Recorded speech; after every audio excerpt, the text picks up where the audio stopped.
আসসালামু আলাইকুম।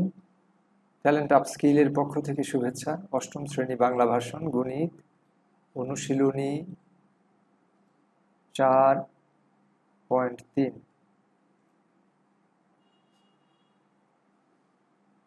উৎপাদকে বিশ্লেষণ করো 21, 22, 23, 24, 25, 26।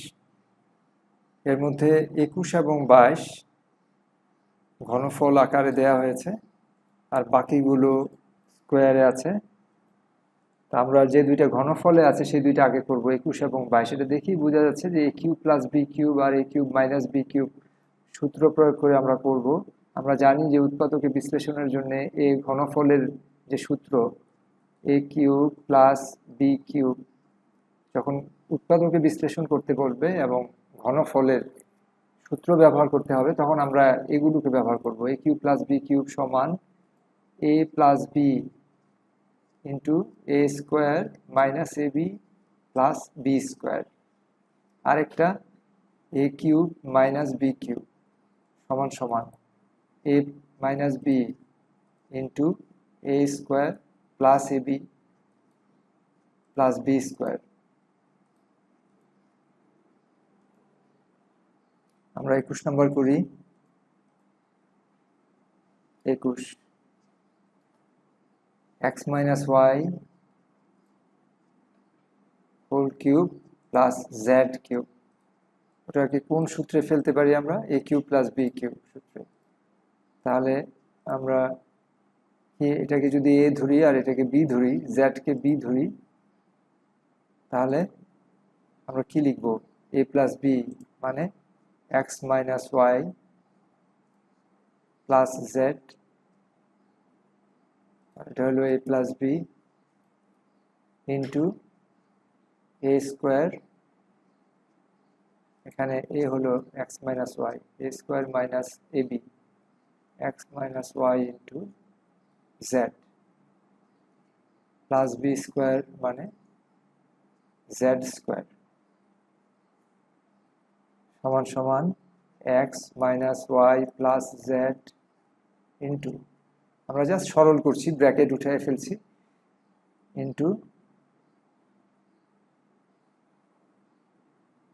এক্স স্কোয়ার, আমরা এটাকে সরল করি, x a minus b whole স্কোয়ারের formula a square minus 2ab plus b square x square minus 2xy plus y square. এই ব্র্যাকেটটা উঠাই দেই, তাহলে কি হবে? Minus x z minus x z মাইনাসে মাইনাসে plus y z plus y z plus z square plus z square plus z square. এখানে আসলে সেকেন্ড ব্র্যাকেটের দরকার নেই, আমরা ফার্স্ট ব্র্যাকেটই ব্যবহার করব। আর কিছু না। আর করণীয় আমাদের কিছু আছে কি? আর করণীয় কিছুই নাই। এটাই উত্তর। উত্তর x minus y plus z into x square minus 2xy plus y square minus x z plus y z plus y z plus z square. এবারে 22 নাম্বার। 22 নাম্বার ঘনফলের আকারে দেয়া, ঘনফলের বিয়োগফল আকারে দেয়া আছে 64x cube minus 8y cube সমান সমান, আমরা যদি 8কে কমন নিয়ে নেই, 8 নিজেই একটা উৎপাদক হয়ে গেল। 8কে কমন নিলে 8 8 64, 8x কিউব মাইনাস, আমরা যত পারবো উৎপাদকে বিশ্লেষণ করব, যত বেশি উৎপাদক ততই ভালো, মাইনাস 8y কিউব, তাহলে এখানে থাকবে y কিউব। এবারে কি করতে পারি? 8 into 2x whole cube minus y cube সমান সমান 8 ইন্টু, আমরা জানি a cube minus b cube সূত্র উৎপাদক বিশ্লেষণের জন্য a minus b into a square minus ab, a square plus ab plus b square. তাহলে এখানে a মাইনাস b কত, 2x মাইনাস y, আর a স্কোয়ার মানে 2x whole square plus ab 2x into y plus b square মানে y square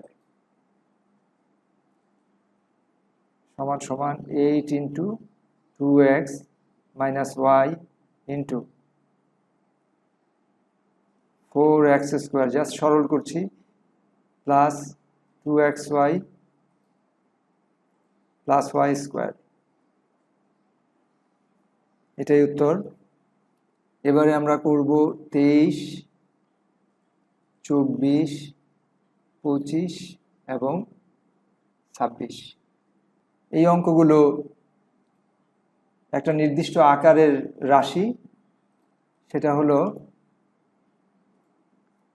x square plus px plus q. এই সকল ক্ষেত্রে যখন এরা এই আকারের রাশি থাকবে এবং এদেরকে উৎপাদকে বিশ্লেষণ করতে বলা হবে, সেখানে আমরা যেটা করব, সব শেষে সবসময় ধ্রুবক থাকে, কিউ, কিউ মানে ধ্রুবক, লাস্ট এলিমেন্ট যেটা সেটা হলো কিউ, আর এক্স এর সহগ সেটা হলো পি। এই ক্ষেত্রে আমরা যেটা করব, আমাদেরকে প্রথম কাজ করতে হবে 1 নাম্বার, কিউ এর দুইটি উৎপাদক, উৎপাদক মানে কি, গুণনীয়ক বা ফ্যাক্টর, উৎপাদক বা ফ্যাক্টর এ বি সিলেক্ট করব,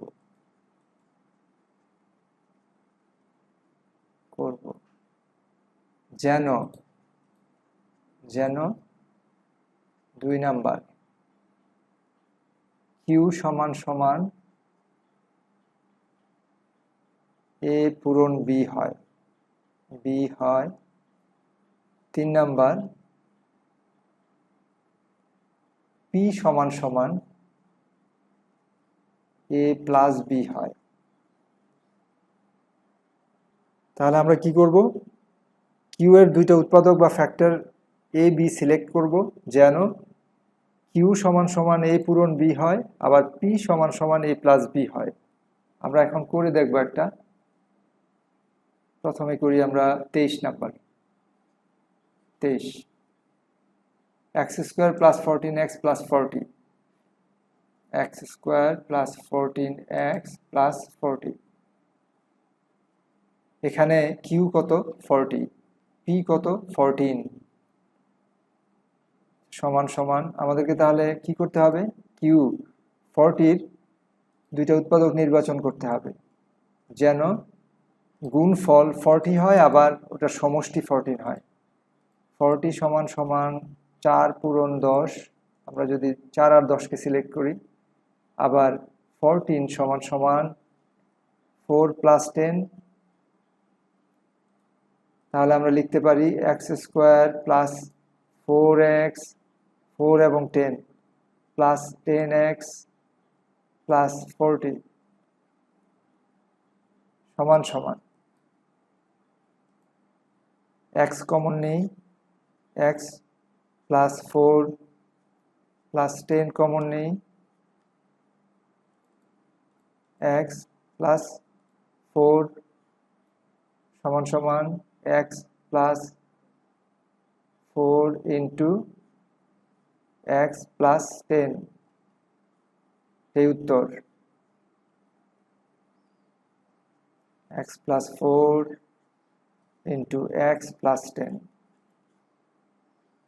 এবারে 24 number, 24, x square plus 7x minus 120, x square plus 7x minus 120। এখানে কিউ হলো 120 আর পি হলো 7। তাহলে আমরা এমন দুইটা ফ্যাক্টর সিলেক্ট করব যেটার গুণফল 120, আবার ওটার সমষ্টি 7x। একটা জিনিস খেয়াল করতে হবে, যেখানে একটা মাইনাস চিহ্ন আছে 120-এর আগে, আমাদেরকে 7x-কে যখন আমরা দুইটার সমষ্টি হিসাবে প্রকাশ করব, একটাকে প্লাস রাখতে হবে, একটাকে মাইনাস রাখতে হবে, বড়টাকে প্লাস রাখতে হবে। এবং দুইটা মাইনাস না হলে কিন্তু উৎপাদক আমরা বিশ্লেষণ করতে পারবো না। শুধু একদিকে একটাতে মাইনাস আছে আর একটাতে মাইনাস নেই, আমরা তো কমন নিতে পারবো না। সেই জন্যে এমন দুইটা ফ্যাক্টর 120-এর 8 আর 15, 120 ইকুয়ালস টু 8 ইন্টু 15, ঠিক আছে। তারপরে ওটা সমষ্টি যেন 7x হয়, প্লাস 7x। তাহলে 7 প্লাস 7 কিভাবে হবে? বড়টা প্লাস রাখতে হবে আর ছোটটা মাইনাস, 15 মাইনাস 8। তাহলে সমান সমান x square plus 15x minus 8x minus 120 equals two, আমরা যদি x কমন নেই তাহলে x প্লাস 15 মাইনাস 8 কমন নেই, তাহলে x প্লাস 15 সমান সমান x minus 8 into x plus 15। এটাই উত্তর, x minus 8 into x plus 15। এবারে 25, x square minus 51x plus 650। এখানে q হলো 650 এবং 650, আর p হলো মাইনাস 51। আমরা এমন দুইটা ফ্যাক্টরের গুণফল হিসাবে প্রকাশ করতে হবে যেই দুইটা ফ্যাক্টরের সমষ্টি বা যোগ বিয়োগ করে আমরা পাবো মাইনাস 51। তাহলে সেটা কোনটা? 25 ইন্টু 26 সমান সমান মাইনাস 25 মাইনাস 26। আমাদেরকে এখানে দুইটা মাইনাস রাখতে হবে। কেন দুইটা মাইনাস রাখতে হবে? কারণ আমাদেরকে দুইটা উৎপাদকেই একটা করে মাইনাস না থাকলে দেখা যাবে যে একটাতে মাইনাস আছে আরেকটাতে মাইনাস নেই। সেই ক্ষেত্রে আমরা উৎপাদকে বিশ্লেষণ করতে পারবো না। এখানে সবসময় বুদ্ধি খাটাতে হবে যে আমাদেরকে হিসাব যোগ নিব না দুইটার সমষ্টি নিব, নাকি একটা যোগ একটা বিয়োগ নিব, নাকি দুইটাই বিয়োগ নিব, সেটা নির্ভর করেই আমরা সেই ফ্যাক্টরটাকে সিলেক্ট করব। সমান সমান x square minus 25x minus 26x plus 650 সমান সমান x কমন নেই, x মাইনাস 25 মাইনাস 26 কমন নেই, x মাইনাস 25 সমান সমান x minus 25 into x minus 26। উত্তর x minus 25 into x minus 26। এবারে 26, a square plus 7ab plus 12b square. এখানে p হলো 7 আর q হলো 12। 12 এমন দুইটা সংখ্যার গুণফল হতে হবে যে দুইটা সংখ্যার সমষ্টি 7। কি সেটা? 3 ইন্টু 4 আর 7 সমান সমান 3 প্লাস 4, তাহলে a square plus 3ab plus 4ab plus 12b square সমান সমান a কমন নিলে a plus 3b plus 4b common নেই, a প্লাস 3b সমান সমান a plus 3b into a plus 4b। উত্তর এ প্লাস 3b ইন্টু এ plus 4b। সবাই ভালো থাকবেন। কোনো প্রশ্ন থাকলে কমেন্ট বক্সে লিখবেন। অনেক ধন্যবাদ। আল্লাহ হাফেজ।